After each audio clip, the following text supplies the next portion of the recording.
Hi guys, magluluto ako ngayon. Ulam sa tagulan. Dapat may sabaw. Luto tayo pork sinigang.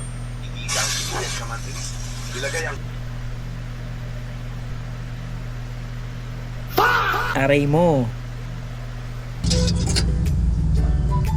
Sa mainit na mantika, igasa ang sibuyas at ang kamatis. At isunod ang baboy. Maglagay ng patis. Kaibigang ayaw pa umamin. Gisa ang baboy hanggang magkaroon ng burn mark for additional flavor. Lagyan ng tubig, nasa inyo kung gaano kadami ang gusto nyong sabaw.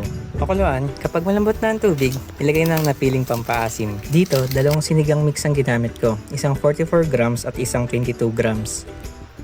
Ilagay ang labanos, after magpakulo ng 20 minutes, taste test. At dito nga, at mapapangalawang taste test pa ako dito.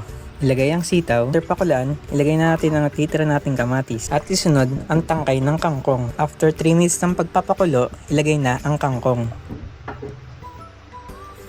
Then, it's time to serve.